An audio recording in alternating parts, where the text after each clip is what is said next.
Let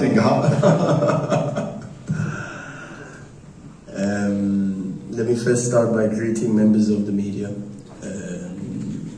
It's great to be here, and thank you for the incredibly warm welcome. But also, let me also start by thanking the President, Mr. Hisham, and the entire board. I've met so many members of the board, incredible human beings, so warm, so welcoming, and I want to just thank them for dealing with us in such a warm way, and for the support and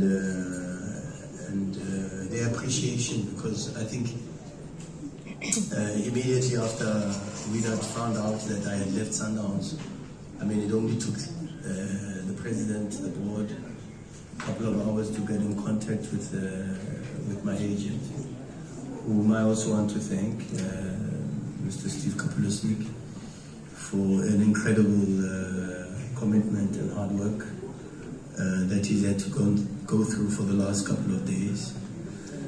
And it's only proper that I also thank my previous clubs, both Mamelodi Sundowns and Orlando Pirates, the chairman of Sundowns, Mr. Tsopi Motsepe, the president of CAF, because when I was announced as head coach at Sundowns, it was through his blessings, Dr. Patrice Motsepe and the Motsepe family, but also to Orlando Pirates and Dr. Koza, Bumi Koza and Kosana Koza, for the opportunity that they gave me to coach their clubs. And it is because of my education and my background that a big club like Wydad has shown incredible interest in my services, which has humbled me big time.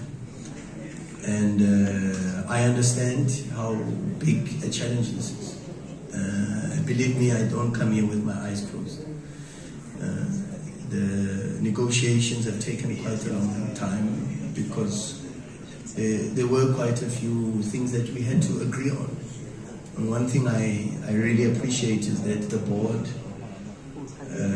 is as ambitious as I am, and have committed themselves to giving us full support to wake up a sleeping giant. And I think our work is not to teach the Wydad how to win as a football club. I mean, 22 league titles, 3 Champions Leagues. I mean, it's a team that knows how to win. Ours is just to come here and remind them of what Wydad stands for. And then when you speak about love, when I did my history on the club, I found out that the word Wydad means love, appreciation. And so the same love and appreciation that I've once felt from the supporters as an opponent, I'm grateful that things have turned, and now I receive the same amount of love, and maybe even more, as I join this incredible family. So yeah, it's going to be a very, very difficult task, but I think it's one that the board also understands how difficult it's going to be. The supporters understand how difficult it's going to be. But difficult does not mean impossible. And our job is to get this club back to where it belongs.